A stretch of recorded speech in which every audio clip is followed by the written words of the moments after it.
Hello everybody, welcome to another episode of So to Speak. I'm your host Lyle Groniger. My co-host got abducted by some guy from the 80s. Like he's kind of like a time lord, I guess, just like our other co-host Cody. Cody's from the 90s, this guy's from the 80s. I don't know, it's all very confusing, but Evan, our co-host, got kidnapped by Corey from the 80s, and now he's gone, and I'm all alone doing video essays on Freddy Got Fucking Fingered. I don't think I'll ever get Evan back. I'm back! Oh, hey. Oh, you're back. You've been gone for 2 weeks. Are you alright? I have? Hey, you were gone for 2 whole weeks. I had to do a whole podcast by myself. Oh yeah, the Freddy Got Fingered episode. Well, that was an April Fool's joke. I had fun doing that. Well, it was damn good. Thank you. You have no idea what I had to go through to get back here. Yeah, did you have to listen to a lot of 80s music? And Oh yeah, it was awesome. Basically, Corey from the 80s... It sounds a lot more awesome than you're making it sound. Corey from the 80s basically said, "You're not going home until you can name every hit song that was on the #1 charts through the whole decade." Jesus Christ. Yeah. So it was fun at first, and then Did you rewatch Top Gun? Oh yeah, he and I really bonded over that. That's like your favorite movie ever. Yeah, it's possible Stockholm syndrome going on. I don't know.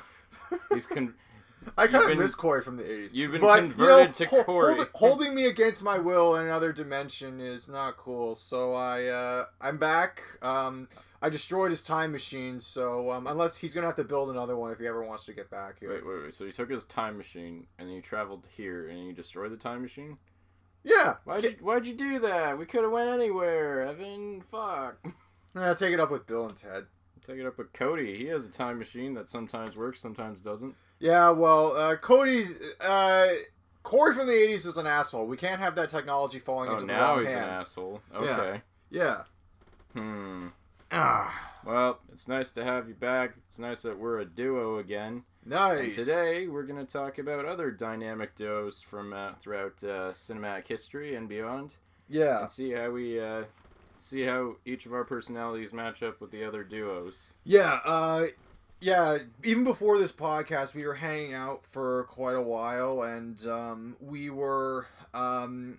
been close buddies for a long time, and we decided to compare our dynamic duo to other dynamic duos throughout cinematic history and in real life. So I've come up with a few. We're probably going to name off a few other duos as time goes on. So let's get started. What's our start? To start, I feel like we should start with something that we both discovered when we were kids. I feel like you and I have a lot in common with Woody and Buzz. Where you are Woody and I am Buzz Lightyear. Oh, you think I'm Woody? Well, I mean, because you do the better vocal impression of him, and I tend to do the better vocal impression of Buzz Lightyear. Stop it, Buzz! Don't you get it? You see the hat? I'm Mrs. Nesbit! I think you've had just a little too much tea, Mrs. Nesbit. we recited that whole thing backwards. Yeah. Okay. You're mocking me, aren't you? I mean, physically, you look more like Woody, and I look more like Buzz, just because I have broader shoulders. So. I feel like the beauty about these duos is that they're interchangeable. Like, some days I feel like Woody. Some days I think you look physically more like Buzz, and I look physically more like Woody. Yeah, I said that. Yeah, so that's cool. But yeah, I like being Woody. He's my favorite of the two. Yeah. No, Buzz is cool. Buzz has cool gadgets. I have cool filmmaking equipment in my possession. I have a pull string. There's a snake in my boot. Yeah. Someone poisoned the water hole. And then you kicked Sid Phillips' ass, like, mentally. Yes, I did. Yeah, no, your alter ego in Toy Story got to Sid Phillips in the worst way, but your other alter ego in real life, the Moody Boy Band, got to the real Sid Phillips. Yeah, Eric Von Detten. I got to meet him. Have we not talked about that on this show? Tell the story. Okay, I made it. Back in 2020, I was super bored, not a ton of time in my hands. So like quarantine will do to you. Like most people in quarantine. So I had a few songs stuck in my head that were very much inspired by the first Toy Story. And by the first Toy Story, I mean specifically the scene, like the latter half of the movie where the toys are trapped in Sid's room. I always loved the atmosphere of that location. It was very creepy and grimy. And that was the kind of music I listened to a lot. And I was inspired by a lot of 90s acts like Smashing Pumpkins and Slint. And I just kind of cobbled together this like EP. And then what happened? Well, like, it took months, but then what happened? Well, I finished it and then I released it, and it got some praise from my friends. Anyways, a lot of people liked it and thought it was really well done. And then I should say the title. The title of the album is "Sid's Room" by Moody Boy. And after I finished the album, a few months later, I started getting a tiny bit of a fan base, and one of the fans, for my birthday, got me a cameo from none other than Eric Von Detten. And if you don't know who Eric Von Detten is, he was the kid who did the voice of Sid Phillips back in the day. Yeah, he was a big Disney Channel star for quite some time. He was kind of a Disney star too. He was in Brink and Princess Diaries. He was in Princess Diaries? Oh, nice. Yeah, he also played one of the characters in Recess. So. Oh, cool. Yeah, so nice. No, it was really nice to get a call from him and just say like, "Hey man, I love your album. Keep doing what you're doing." Yeah, it was pretty amazing. I think that's a pretty big milestone in my life to say that I did that. So, yeah, pretty good. Sid's Room, check it out. It's on SoundCloud. Yeah. It's on my YouTube So, channel. anyways, Bandcamp plug. Yeah. Holy shit. In terms of our personality, though, I feel like you and I both have a lot in common with Sheriff Woody. Just in terms of like the type of people we are. I think the thing I share with Woody is that Woody kind of has like this existential dread in his life where he's like, oh, things don't last.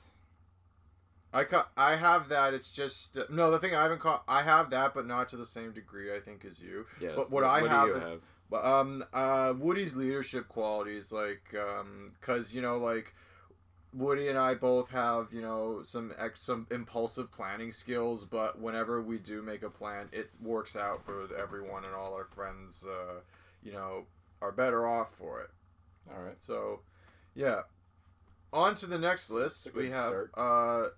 Another cool milestone in my life and yours.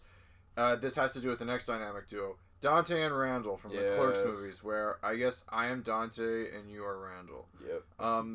Because, I mean, by the way, audience, take these comparisons with a grain of salt, because, Lyle can have a filthy mind and a filthy mouth like Randall Graves, but he's not going to spray paint eat pussy on the side of my workplace or his workplace. As tempting as that sounds, no, I don't think I'd do that. Yeah. We actually got to see where Clerks went down. Yeah, we went 2 years ago. We went to the Quick Stop. We talked about that in our other podcast. In Leonardo, New Jersey. Yeah, the Quick Stop. It was a monumental, historic moment in both our lives to see that. And and Dante, I'm the guy who, is stuck in I've been stuck in that job that I don't like, and I just go through the mundane tasks of talking to customers, no matter where I'm working. So, I try to aspire to bigger things, but, yeah. Just kind of stuck in a rut right now. Like most people these days. I feel like I'm pretty much like Randall. Like, Randall's kind of speaks his mind sometimes. He's kind of like, he's pretty edgy. Yeah. He's got I think I related most to Randall when I was working as a custodian. Because after a few years, I got so tired of the job that I didn't really put any effort or any, ambition into the job. And people could tell, but I was just, using my headphones, doing the bare minimum. Like, after a while, I got pretty sick of the job. I was very happy when I left, but yeah, eventually I kind of turned into a Randall when I worked that job. Yeah. And much like you, I feel some days I'm like a Randall, and other days I'm a Dante, where, yeah, it's nice to speak your mind, but sometimes you have to be the better man and be responsible and kind of own up to mistakes and stuff. Yeah. Another thing you have in common with Dante, oddly enough, is you and Dante both dated a girl named Veronica. Yeah, I'm dating a girl named Veronica. How about that? Yeah. Mine's better than his, though. Well, they fought like crazy. I think it wasn't a good. They share. No, think about this, Lyle. It's depressing to think about.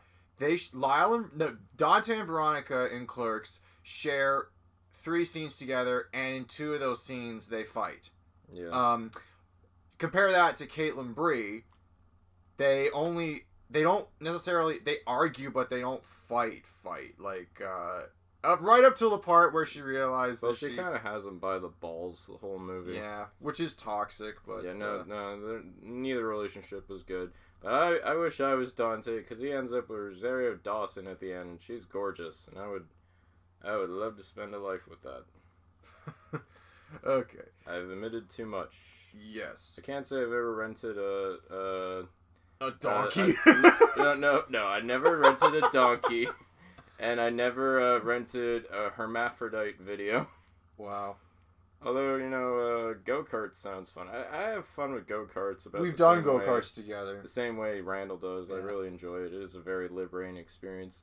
But to be honest, like, one thing I wish I could do as Randall, I wish I could work at a video store. I worked at a video. I'm nothing like Randall, but I worked at a video store. Well, you worked at an HMV. Yeah, it's not exactly like the same. I mean, it's not the same thing, but I got to similar. Yeah, I know HMV. It was a high sensory environment, but I got to tell people about movies and hang with my friends all day. But I couldn't tell customers. I couldn't be like, "Oh, those movies suck." I don't think your manager would appreciate you not paying attention. I don't appreciate your ruse, ma'am. I beg your pardon? Your ruse, your clever attempt to deceive me. But I was only pointing out that you weren't paying any attention. And I hope it feels good. You hope what feels good? To be right. There's nothing better than pointing out the shortcomings of others, is there? I will never come to this place again. You won't be missed. Screw you! Hey, you're not allowed to rent here anymore. Yeah! Screw me? Another dynamic duo I feel like we should... Do we have anything in common with Jay and Silent Bob since we're on the topic of US universe? No. No. I hope not. I mean, neither of us are drug addicts. One of us isn't completely silent for 90% of the time. I mean, I can be quiet most of the time, but But Silent Bob only ever says something when it's absolutely warranted. Yeah, when we both talk way more than that. And also, I'm not the type of guy who's gonna go up to ladies and be like, "Hey, you ever had your asshole licked by a fat man in an overcoat?" Jesus. Jay. No, I don't think either of us share traits similar to Jay and Silent Bob. Okay, so scratch that from the list. No, I'll keep it. It's just like, I like Dante and Randall because they're more relatable, and for sure. They have a few redeeming qualities. They do, yeah. Are we even supposed to be here today? Why do you keep saying that? You sound like an asshole. Okay, so next on my list is actually not a Star Wars duo that is talked about that often. Qui-Gon Jinn and Obi-Wan Kenobi from The Phantom Menace. Okay. So, I always saw myself as Qui-Gon and you as Obi-Wan because I thought I identified with Qui-Gon because, I'm older than you by 3 years. I got out of film school first. That technically makes me more experienced. But, that's pretty much it. But then you point out that, in terms of Qui-Gon's personal politics with things and society, like, you're more of, like, the guy who questions the rules and tries to go against them. I'm the more diplomatic guy who's like, oh, if you would just follow the code, you'd be on the council. And I'm like, you know what? That's actually kind of true. Yeah, you took the words right out of my mouth. I mean, Qui-Gon is almost like a gray Jedi in some people's eyes because he's not like beholden to the rules of the Jedi Council. He's actually kind of an independent thinker, so I respect that of him. Yeah. Also, he dies. Yeah. Which is a common trait in some of these duos lists. We'll get to that. Yeah, maybe I should keep a counter of all the ones where my character dies. Yeah. I'm surprised you would even, want it to be Qui-Gon, because I'm like, but he dies. Because the next duo... He's back in spirit. Yes, that's true. He's with us in spirit. Lyle, watch Clone Wars. Or if not, don't even watch the whole show. Just look up a list of episodes that are highly recommended for anyone who pays attention to the lore. I'm too busy watching Futurama. Watch Futurama and then watch Clone Wars. Oh, speaking of Futurama, I have one. Which one of us is Fry or Bender? Feel like if we're going by the Dante Randall principle, then you are Bender and I am Fry. You share some traits of Fry. You're pretty lovable, and you got like this kind of like naivete that's kind of nice, and it's not like annoying or anything. And well, that's a relief. You're pretty outgoing. Meanwhile, Bender, he drinks a lot, he curses a lot, but he knows what Fry means to him. Yeah. Some of the time. Oh, that's good. Plus, Bender has a good taste in music. Oh yeah. I'm not even that familiar with Futurama, but that's a good pick. Yeah. Yeah. Moving on. Let's cheese it. Talk to me, Goose. Oh no. What do you mean, oh no? This duo's awesome! As soon as I brought up Qui-Gon and Obi-Wan, and how my character dies, you bring up Maverick and Goose. Gee, I wonder, you and your Tom Cruise looking ass, and me, and not so much looking like Goose, but hey... if you grew a handlebar mustache, you could probably pull off... What? A handlebar mustache? No? Okay. I remember... Remember, your character's married to Meg Ryan. Have you seen Meg Ryan lately? This is 1980s Meg Ryan. Mid-80s, early 90s Meg Ryan. Okay, I'm not saying Meg Ryan's unattractive, but she's just not someone I would want to date, I guess. I don't know why. She's nice. Okay, fair enough. I would be friends with Meg Ryan. Oh, yeah? I would be friends with Meg Ryan, but I don't think we would have enough in common. But anyways, Maverick and Goose, they are two airplane pilots that go around and fly around the sky and shoot things. But they're not just airplane pilots. They are the top 1% of all naval aviators. Does that mean they're the richest and everyone else is the poorest? Ah, well played. No, it just means that in terms of their skill as pilots, they were given... Actually, how the heck did they even get into this elite fighter pilot school? They were on a mission in the beginning of the movie. Reprimanded in the beginning of the movie. And then the Mr. Strickland from Back to the Future is giving them the riot act, and then out of nowhere it's like, you know what? I'd like to bust your butt, but I can't. I got another problem because I gotta send someone from this squadron to Miramar.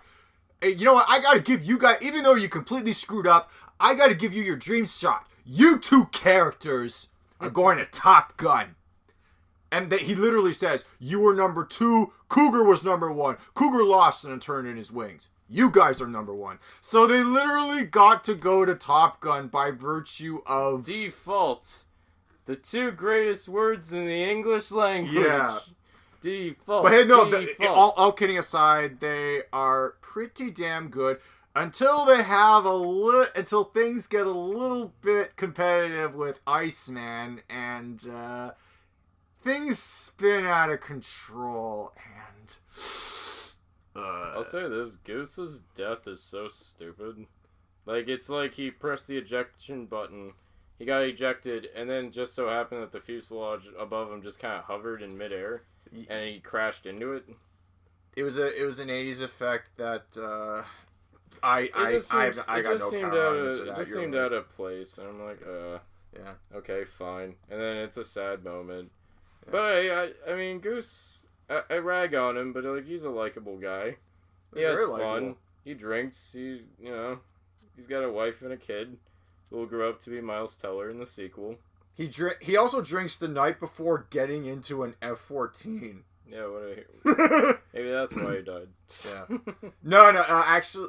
I'm joking. They actually do. They're in a bar, singing "Great Balls of Fire" in the scene before he dies. So remember that. So yeah.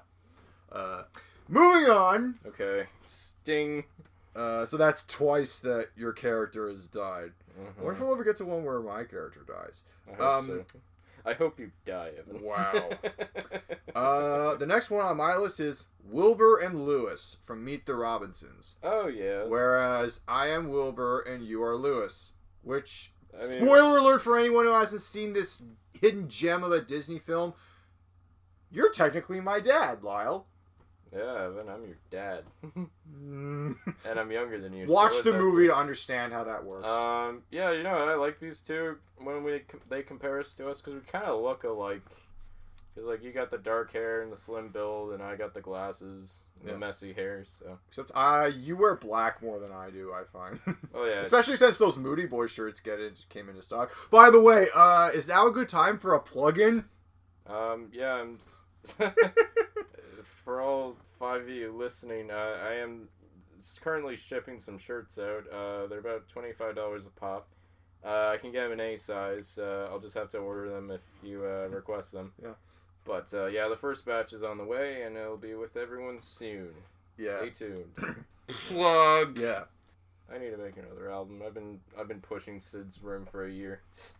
Okay, I had a cool idea for one that you want to make on the 20th anniversary of The Incredibles. Oh, you mean the 25th anniversary of The Incredibles? 25th anniversary? Yeah, no, the 15th anniversary was 2 years ago, so... I guess 20th is coming up, yeah. Yeah. You want me to make a Syndrome album, and then I'd call it Nomanison. Sounds like a cool idea. Nomanison Island. Yeah. Honestly, Syndrome's the only other Pixar villain I would do that for. I can't think of too many others that really strike me as much as Sid or Syndrome. Syndrome. Syndrome. That'd be a good character combination. Okay. Yeah. I mean, they're both inventive, so there's that. That's true. Okay, yeah. So what else can we say about Wilbur and Lewis?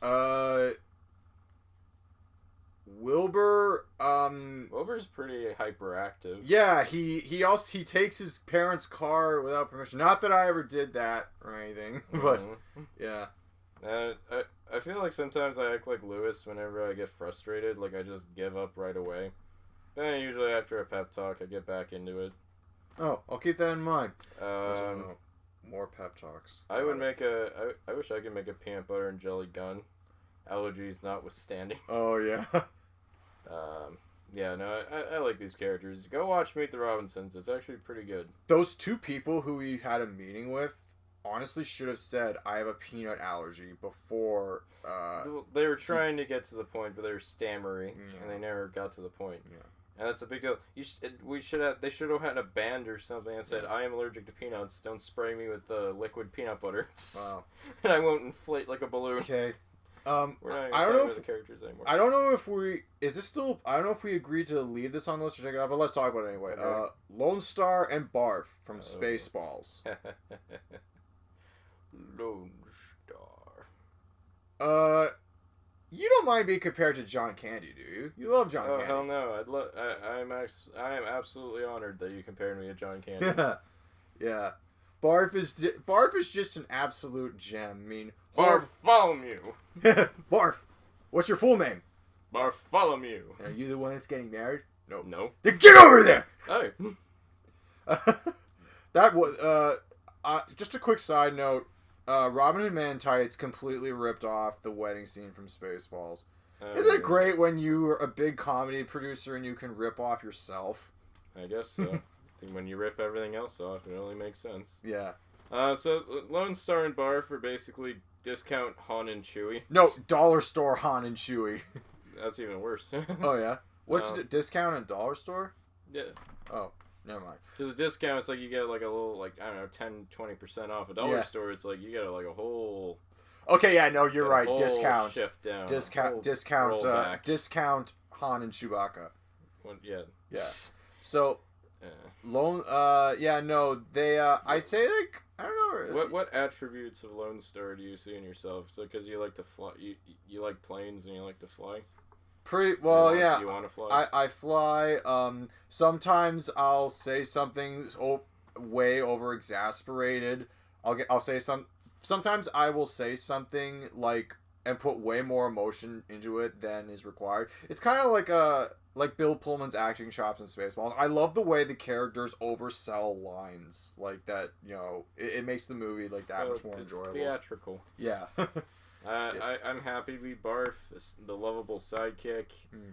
I'm a Mog, half man, half dog. I'm my own best friend. Yeah. Yeah. That's awesome. I'm very happy to be Barf. I think he's probably my favorite character at least on the hero side of this show. Like, I like the villains a lot more than the heroes, but like Barf is probably the biggest standout. And I wish John Candy was still with us. Yeah. Anyway, the next one. Okay, so just to clarify, John Candy passed away, but Barf lives on.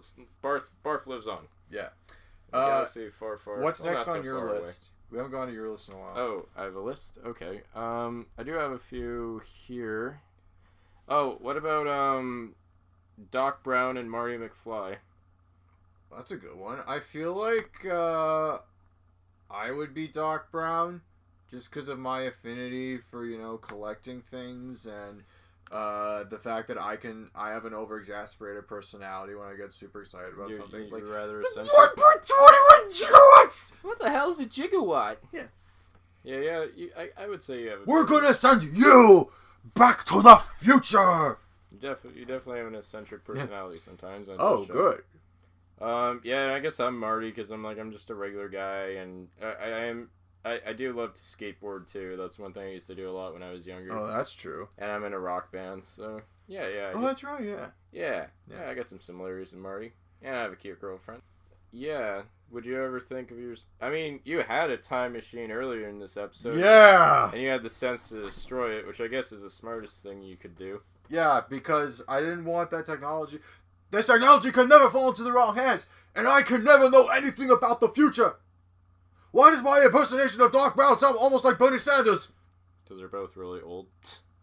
They're old, and they can both predict things. No, seriously, look at Bernie Sanders' track record for predicting shit. It's crazy. Yeah. Carrying on. What about Harry and Lloyd from Dumb and Dumber? I've only seen Dumb and Dumber once. I've seen it countless times.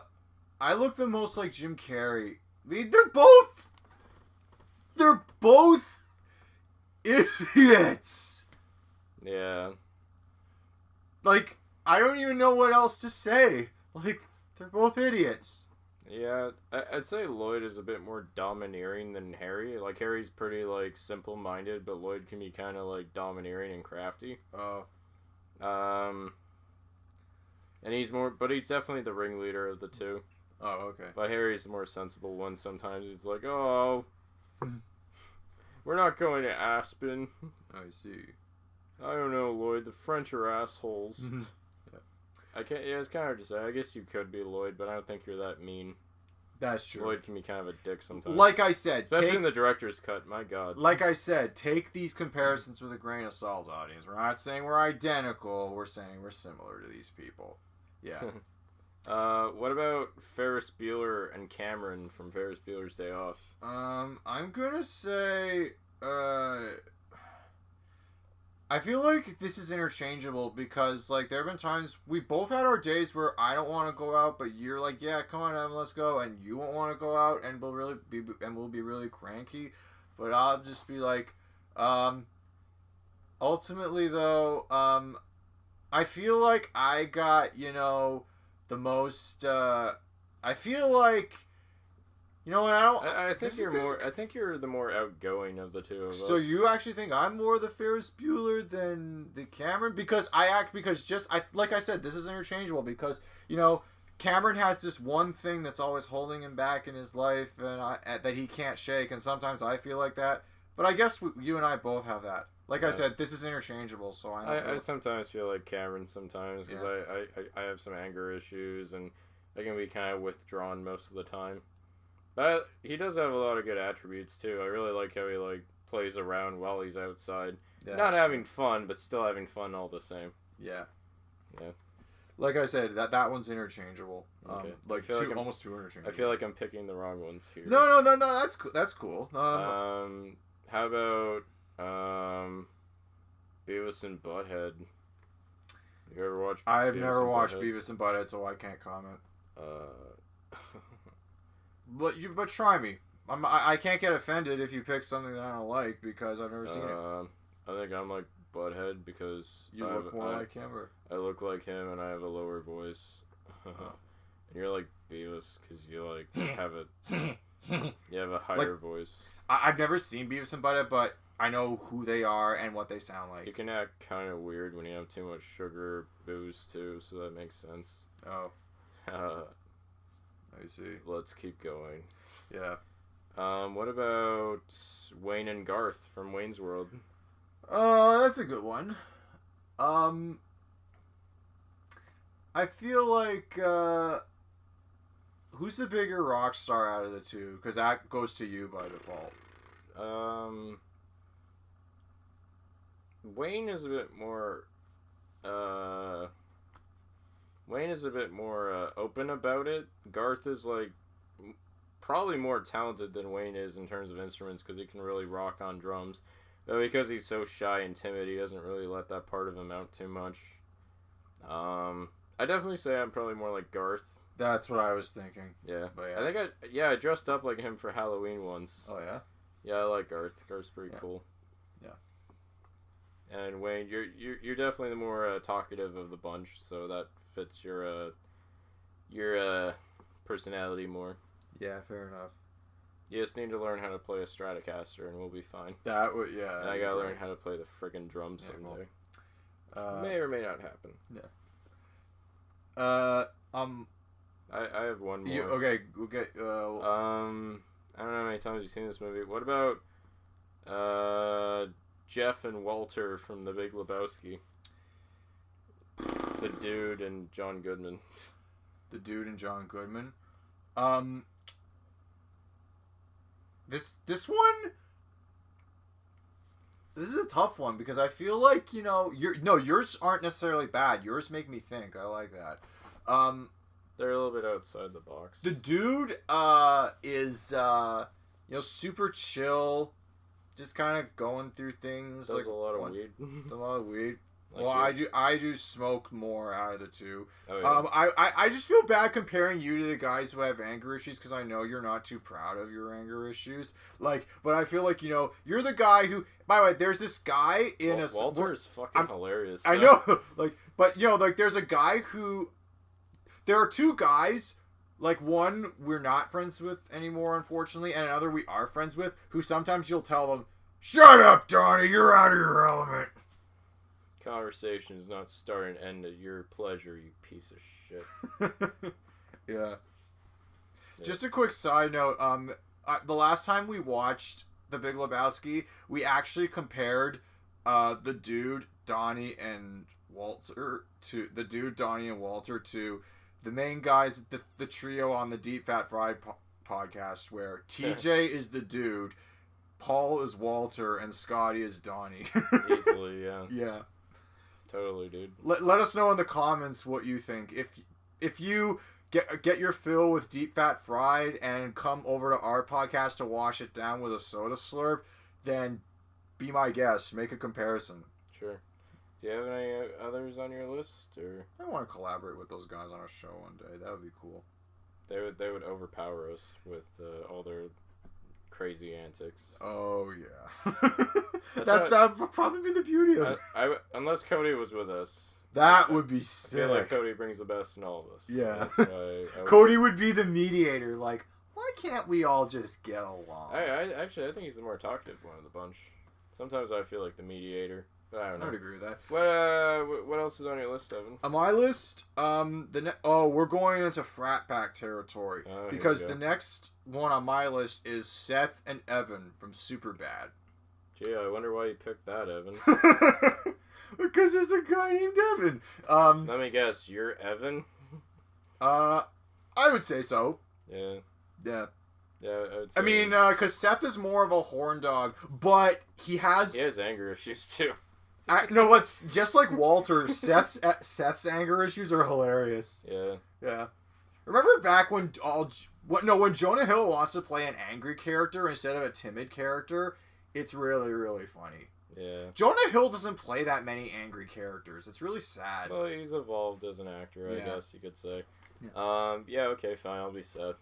Just so I can yell at McLovin for having a stupid fucking fake ID. Except the friend in our lives who we compare to McLovin is nothing like McLovin. He doesn't have a fake ID.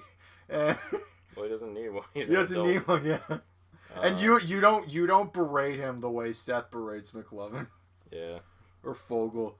Yeah, no. The McLovin in our lives is way better. Heck, I would try to... I would probably act the same if I had to ask Emma Stone out, too. Because, my god.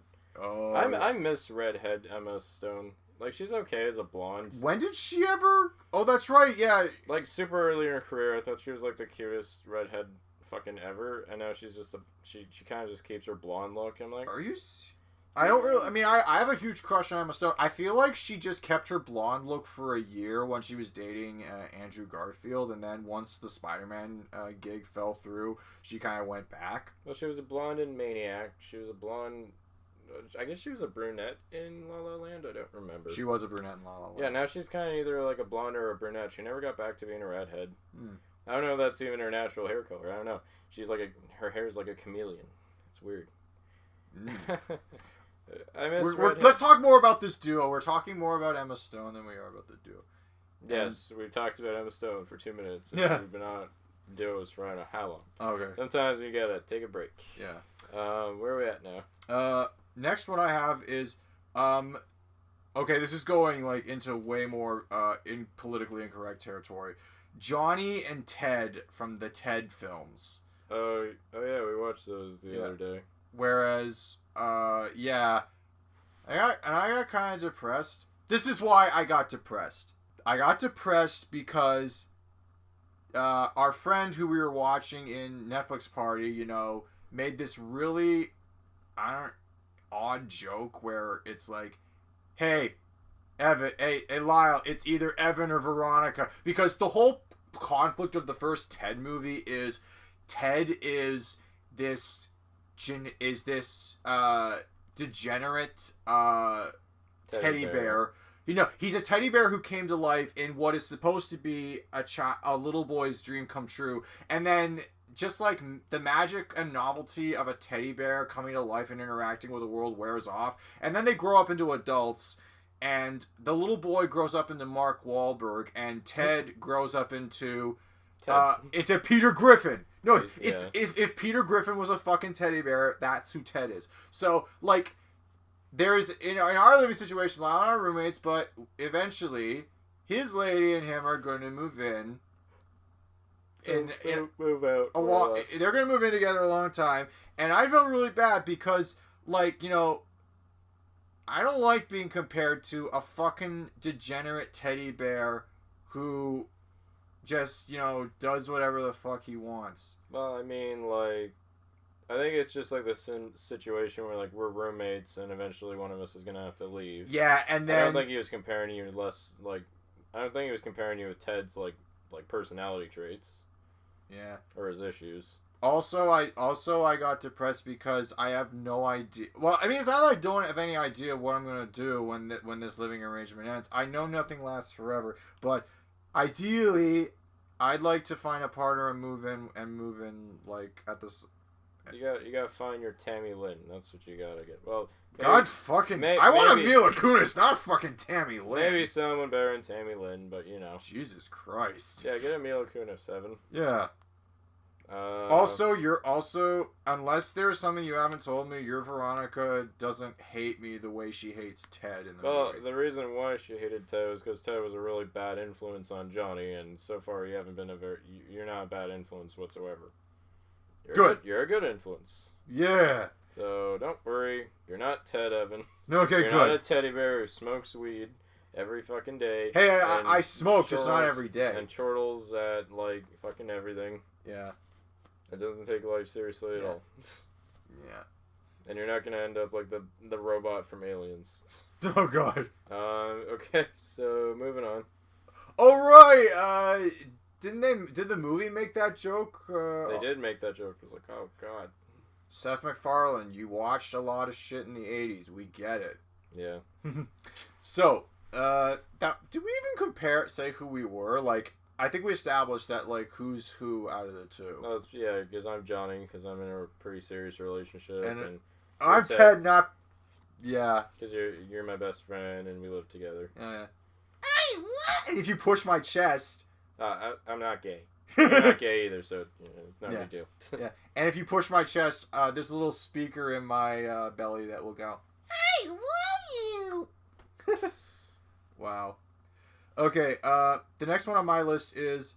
We've only seen this once, unless you've seen it more times. Smokey and the Bandit. Who's the duo? Because there's Smokey... Who? No, I forgot. Okay, bear with me, cinephiles. I've only seen this once. Burt Reynolds' character and the guy who's in the truck the whole time. His wingman, yeah. Yeah. I don't remember his name either. Okay, I'm going to fill the conversational void. I'm going to go to IMDb to look this up. It's kind of funny. You ever watch Archer? I have. My Archer, brother is really into that. In Archer, the main guy is a huge Burt Reynolds fan. Okay, Burt Reynolds plays Bandit, and Jerry Reed, I believe, plays the wingman, whose name is Cletus. Of course. The fucking redneck guy with 100 kids is named Cletus. Is that... Do you think the Simpsons creators, is that where they got... I mean, Cletus is a pretty generic redneck name. Yeah. So. Smokey and Cletus. Which one is which? But unlike Maverick and Goose, the wingman doesn't die. Yeah. No, he's pretty chill. I do like Cletus, actually. I remember he was a pretty likable character. Yeah. Which one is which? I don't know. None of us really share any personality traits with these two. I mean, I don't think neither of us are a suave or Okay, well we're gonna just bodacious is Burt Reynolds. Well, here's the thing: if you were the Bandit, then you get to spend time with Sally Field, young Sally Field. Yeah, that does sound pretty good. Yeah. Okay, I'll volunteer as Smokey. Okay. You can be the ever memorable wingman. Yeah, except you can drive a pickup. Actually, no, I've driven a pickup truck before. We both driven pickup trucks, so it works. Okay, moving on. Next on my list is actually from Family Guy, since we were talking about Seth MacFarlane earlier. Stewie and Brian, one of the most iconic duos on this show. I think the only iconic duo in the show. I don't really think anyone else has a duo. Peter and Brian, Cleveland and Quagmire. No, wait. Well, they're more like a group. Peter and Quagmire. Yeah. Alright, so Stewie and Brian, who's who? Are you Stewie? You said that I'm Brian just because I'm more vocal about my liberal sensibilities. You're far more liberal than I am, yes. I mean, it's not like I did a podcast about Donald Trump or anything like that. I guess I'm Stewie. Yeah. I like Stewie. It's pretty hilarious. It's so funny. I was watching it. When you watch old episodes of Stewie and you watch newer episodes of Stewie, it's like two radically different characters. And sometimes I'm the voice of reason whenever, like, you have a crazy evil plan and I have to talk. Well, you don't come up with evil plans, though. Stewie... You know what Stewie reminds me of? Stewie reminds me of Plankton from SpongeBob. Yeah, he is a lot like Plankton, because he has one job, he has one goal that he always sets out to do, and he never succeeds. Well, one time he almost succeeded, but then it didn't work out. Isn't it sad that neither of them can achieve their goals even in simulations? Nope. Never can. Yeah. Yeah, okay. Also, I have, probably the last cinematic duo from, like, an epic. Frodo and Sam from Lord of the Rings. That's a good one. I feel like, you would be Sam, and I would be Frodo. A, because you're physically stronger, you can carry more. Yeah, I could probably carry you around. I don't know. You'd carry me up a volcano to put a ring into lava? Well, I'm so touched. Well, don't push your luck. Yeah. Yeah. Yeah, I'd happily be Sam. I like him. Yeah. A lot, actually. Yeah.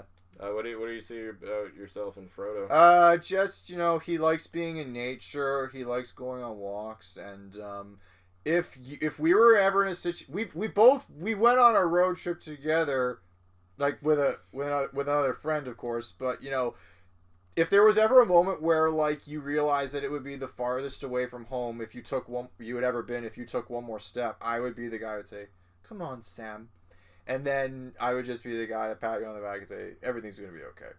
I do eat a hell of a lot, similar to Sam too. Yeah. I have a bigger appetite than you. Yeah. What else was I gonna say? You gotta do that rant on potatoes. Boil them, mash them, stick them in a stew. That Gollum's just like. Hey, he doesn't know what he's missing. Yeah. And then Sam's response to his prize "You're hopeless." Oh, you're hopeless. Yeah. I got one last one for me. What about Tommy and Richard from Tommy Boy? I am nothing like Tommy, but you are more like Richard because, like, I'll be the guy who, is thrown into a situation that I have to deal with, and then sometimes your patience will be really slow and you'll have to drive me everywhere and you'll be all annoyed. Yeah, I can sometimes lose my patience. Yeah. Your patience is shorter than mine at times, but yeah. That's alright. We forgive you. Just like Aaron Von Detten said in his video. Oh, you're a moody boy. That's okay. We forgive you. Does that mean you're a moody boy? That's okay. It's okay. We forgive you. We forgive you. Also, we should often refer to you as moody boy. Is that because you're moody? Sadly, yes. It's cool. We forgive you. I love that. Yeah. Carrying on. I've got on my list. Let's go into some Disney duos. Pacha and Cusco from Emperor's New Groove. I feel like this is another interchangeable one. Because I feel like we share qualities from both characters.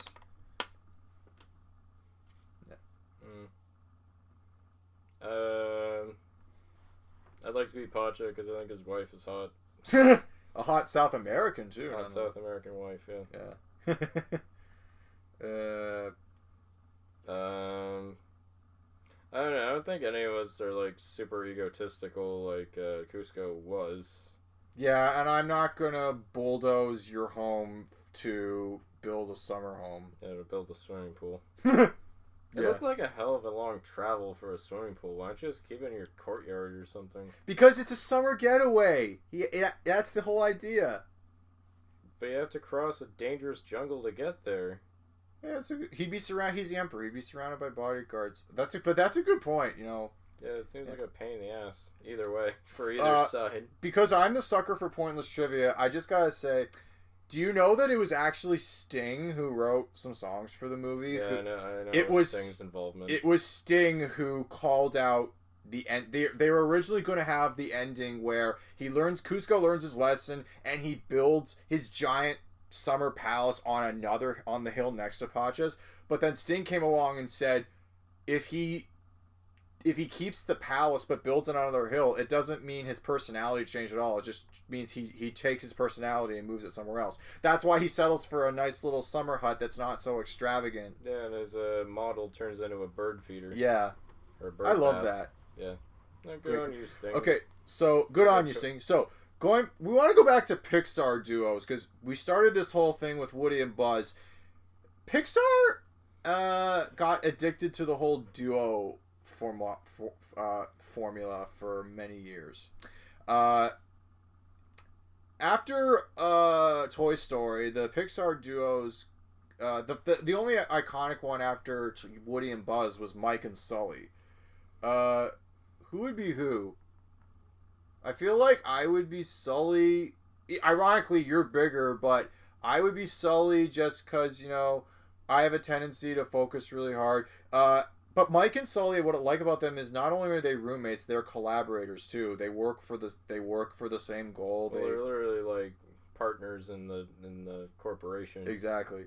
They started from the beginning and got all the way up to the top together, which is pretty cool. It is really cool. They met in university. Yeah, and they hate that stupid cliche where they hated each other and then they love each other. Yeah. Make a sequel to Monsters Inc. I know I've said it before. Make a sequel to Monsters Inc. Well, it would just be them laughing the whole time. Oh, that's... They can't scare kids anymore. But no, They can everyone make wants them to see what happened to Boo. That's why people want a sequel to Monsters Inc. Like, what happens if Boo grows up? laugh. I don't care. But that's a good point. Everyone says make a sequel to Monsters Inc., but you brought up something interesting. It wouldn't be interesting because all they would have to retcon the whole fact that they discovered laughing to be the more superior energy source than more screaming. sustainable source. Yeah, they would have to retcon that somehow. Yeah. No, So it's done. You know what? I'm gonna write something on Facebook about that. Thanks for giving me some inspiration. You're welcome. Good luck with your post. Okay, so what other Marlon and Dory? You are Marlon and I am Dory because I actually have. Grumpy. I'm a Mr. Grumpy Gills. And I'm the guy who I'm more forgetful out of the two of us. I don't have short-term memory loss though. No, so. you actually have a better memory than I do. Actually, sometimes. Yeah. Like you can actually quote an entire passage from a movie, and I'm just like, wow. Yeah. Which is interesting because Dory can sometimes remember things that are kind of like. Well, when she's with the right people, blue. her memory works in amazing ways. That's what's so likable about her. Mm-hmm. Also, yeah, no, Marlon and Dory. The next duo after that is Lightning McQueen and Mater. I feel you're cringing because I know where we're going with this. You are Mater by default by virtue of growing up in the country. Yeah, I'm a small town boy. And there's a lot of Cars stuff when I was a kid because every kid had toys and stuff because they love cars out there. Oh. Yeah. I don't know. Mater's not a absolutely wretched character. He has some charm to him. Yeah. I don't hate him. No, Mater is actually a really likable character once you get used to him. Yeah. Yeah. What about Remy and Linguini? Oh, I'm Linguini. So you're comparing me to a rat who hides in your hat and pulls your hair to create things because I look too horrible to go out and actually create them myself. Oh no, Linguini's pretty bumbling. That's great. Hey, Remy is not just a rat. He has passion.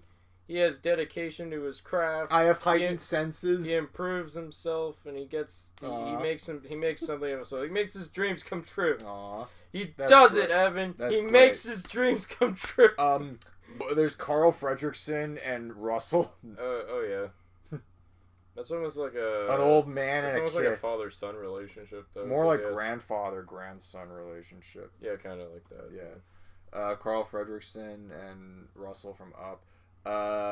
After that, what came out? I was thinking of like Joe and number 25. I think it's 24. Oh right, Tina yeah. Fey's annoying ass character from Soul. But I Tina Fey's character number 22. Yeah, or 24. 22 or 24. She was a 20-something. No. Yeah. I like how we're just like listing duos. We're not really. Yeah, well, we don't have anything to say. Maybe we should move on. Let's move on to some video game duos. Thank you. We've got Fuck. Mario and Luigi. Okay. Which one of us is Mario and Luigi? They have such deep personalities and so many traits, and they're so distinguishable apart from each other. So I wear red more than you do, and you wear green more than I do. Case closed. That's like oh great. That's an excellent. That's how you determine that, I guess. Yeah. Whatever. I love Luigi. Yeah. I don't know why, but I just love Luigi. Yeah. No, I love Mario. There you go. Except, I gotta see the Super Mario Brothers movie. Oh, the 90s one? Yeah. I want to see it I'm curious. Okay. I want to see it based on... You're just cringing really hard. I'm not cringing. I'm just like warning you, like, abandon faith, ye who enter. Okay. Well, I know what I'm into, and I still want to see it because I'm curious. Okay. Didn't you want to do Ratchet and Clank? I've never played a Ratchet and Clank game in my life. Well, yeah, that's kind of the problem. If we're Ratchet, I guess I'm Ratchet because he he skateboards on a hoverboard, and he likes adventure, and he's kind of sassy sometimes. And you're like Clank because you're pretty proper and well spoken. Yeah. I guess. How about just for shits and giggles, Ocarina of Time, Link and Navi. You would be Link and I am Navi because I talk more. Yeah, and that's not a good thing though. Hey, look, listen. You're fucking mad. Okay, yeah, that was just a joke. Yeah. More serious one. Sonic and Tails. Well, you're actually a really good runner, so I guess Sonic is your bag. And Yeah. Tails is pretty creative. But what's interesting enough is What's interesting, Evan, about Sonic and Tails? Do tell. You hate flying segments in games with a passion, and that's all Tails does. If you ever try to, there aren't that many games where you can actually run with Tails. They're the one Sonic game where you can run with 6 when you shoot guys with a gun or something. Yeah, in Shadow the Hedgehog you shoot guys with a gun. That was really weird. Yeah, but Tails has like a ring gun or something. Yeah. People, I don't know. Okay, so you're Sonic, I'm Tails. Yeah. What about Banjo-Kazooie? Oh, that's a good. I feel like I would be Kazooie and you would be Banjo. Or actually, you know, Kazooie technically does a lot more than Banjo ever does. This is another interchangeable one. Kazooie's fast. She has a really good beak burst. She has all these abilities. She can turn him invincible. She can fly. She can shoot eggs. All Banjo can do is roll, swim, and, like, slam. That's about it. And, like, he can punch, too, but it's a shitty punch. And, like, the funniest thing is, like, anything he does, Kazooie does better. When he swims or dives under, she, like, pushes him farther ahead. Wow. She can run faster than Banjo's kind of a useless piece of shit, I'm not gonna lie. But, hey. Just play the Kazooie game. Wow. Yeah. That's kind of sad, I mean, like. Yeah. Okay. I'm just taking the piss. It is a great game. We need, it is a good game. I still need to beat it, though. I beat it. I just didn't get to the final boss. Yeah. There's some parts that look really hard, though. It's challenging. But I don't know, I'd say like 80% of the game's pretty quick to go through. Yep. You've played this a couple times. In the Halo games, Master Chief and arriving in Halo 2, the Arbiter. I gotta be honest, they don't really become a duo until Halo 3 is the only Halo game where Master Chief and the Arbiter actually are a duo. But I'll give you some background. Master Chief is he's a genetically modified super soldier called a Spartan who basically achieves a huge victory against the enemies of humanity, the alien empire called the Covenant. The Arbiter is a commander in the Covenant who got disgraced because Master Chief destroys the first Halo ring. So he's stripped of his rank, but the Covenant prophets make him this tool called the Arbiter, in which the Arbiter is basically like the blade of the prophets. He basically goes around doing errands for them, and then he learns a horrifying truth about the Halo rings. I'm not going to spoil it for you, but play the games and then you'll understand. And then in the Arbiter is part of a race of aliens. They're called elites or Shangheili, but in the game they're just called elites. The elites team up with humanity in Halo 3 to stop the Covenant, and Arbiter and the Master Chief actually they're in a lot of. If you play the co-op mode, Arbiter and the Chief spend a lot of game time together. So out of the two of them, who's who? If you compared them to us, I mean, one of them has high honors. The other was had high honors, then fell from grace, then rose back to grace. So I'm not really sure which one of that. Like, none of us have really fallen from grace, but they're both highly respected in their own rank within their own societies. I can't help but feel like you just want to talk about Halo, and that's why you brought this one up, because I don't really know. I have no idea who any of us fits, because Master Chief doesn't have a personality. An Arbiter is like this disgraced alien. Yeah. Anyways, moving on. Speaking of science fiction, what about C-3PO and R2-D2? We missed those two. Well, I got the higher social anxiety, and I talk more, so I'm 3PO by default. And then you have such a filthy mouth that they have to bleep out everything you say. Mm-hmm. I stick my wang in everything. Oh, God. dear Lord. It's like R2-D2, how dare you? You watch your language. R2-D2 is the ultimate cat caller. You see a girl walk by? How come they haven't canceled him yet? I don't know. Be more like BB-8. BB-8 is like PC R2-D2. What? Never mind. Because he doesn't stick his wang in everything. He does have he sticks several wangs in everything when that ship was going down in Last Jedi. Oh, right, yeah. He has like a Desi dick or something. I love the way he does his thumbs up, though. Yeah, that's cool. Why does he have a lighter? Yeah. What does he need that for? We're going to close this off let's with get this wrapped up. real life duos. Okay. The first one you came up with, which I actually think is really cool, Paul and John. John Lennon and Paul McCartney, yeah. I could have just said Paul and John, and they would have known exactly who I'm talking about. Unless there are biblical people out here. That's true. Oh, right, yeah. They're both St. Paul and St. John. Do you know much about like the behind the scenes of like? I only know a wee bit, and that's because years ago I watched that documentary they made about Mark David Chapman, the guy who shot John Lennon. Yeah. It's really interesting. Yeah. I'm a bassist. That's the kind of thing I play. That's my main instrument. But at the same time, I think you're a bit more like Paul in personality, just because you're pretty easygoing and dedicated to your craft. Oh yeah. John, I feel like I'm sort of like John in that he has like emotional issues. Like he'd get pretty like upset if things didn't go his way.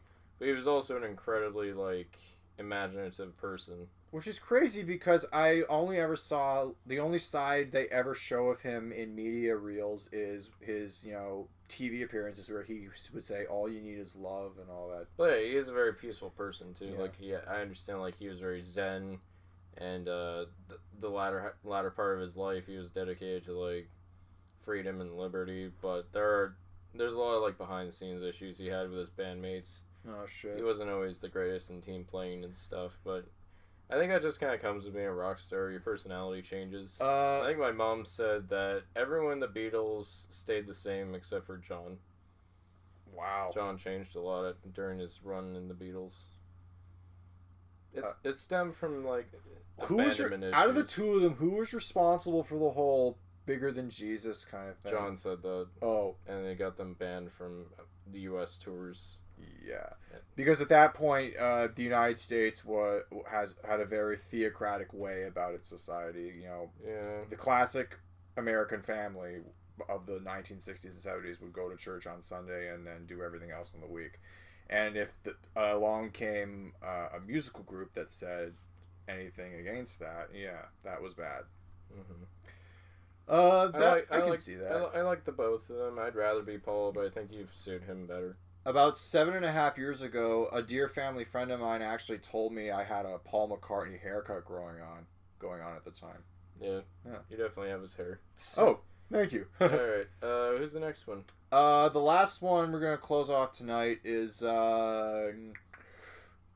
Steven Spielberg and George Lucas. Now, they did the only thing they actually collaborated on that I am aware of. Maybe they collaborated a lot more, but the only film project they actually collaborated on were the Indiana Jones films. Yeah. Because Lucasfilm, his company distributed them. Actually, no, his company produced them. Spielberg directed them, and George wrote them. George wrote them? I thought it was like well, he came up with a story, I would say. I thought George called Lawrence Kasdan and another writer, and they basically came up with. Yeah, but I mean, it's a story by George Lucas. It's his brainchild. He got Steven involved, and then they hired screenwriters to write. I guess I shouldn't say he wrote it, but he came up with the idea. Oh, that's cool. So, I feel like that's an apt comparison. In this one, you are George, and I am Spielberg. That's not a bad thing. You came up with this amazing idea. Everyone hated you for it, but then you basically sold it and you made a shit ton of money. Yeah, I got the toy licensing dividends too, which is pretty yummy. And I'm hit and miss. Sometimes people love my movies, sometimes people hate them. you work like a madman though. Yeah, like it's insane. Yeah, there's other people they worked with. Like they were pretty close friends with Francis Ford Coppola and Brian De Palma as well. So yeah, there was a tight knit group. But yeah, I think Lucas and Spielberg are closest. Isn't it kind of cool that, you know, all those big Hollywood directors of the 70s and 80s were like, they had like a club almost that they would like go to meet at after. You never really hear that much. You know, you hear all the time about actors that are friends like on and off camera, but how many like film directors like are friends? Quentin Tarantino and Robert Rodriguez are friends. Yeah, that makes a lot of sense. Yeah. But yeah, you're right. There aren't too many I can think of in modern era. Yeah. I hear Edgar Wright and Quentin Tarantino are getting pretty close, and I think that's adorable. Those are like two of my favorites right there, chilling. It feels like chilling like villains. One of them has more experience with violence than the other, though. So they both have produced very violent stuff, but one of them is like violence on steroids. The other is, I don't know. Hot Fuzz is pretty funny because they're just shooting out in the air. Maybe one of them will get wounded, but it's hard to say. Yeah.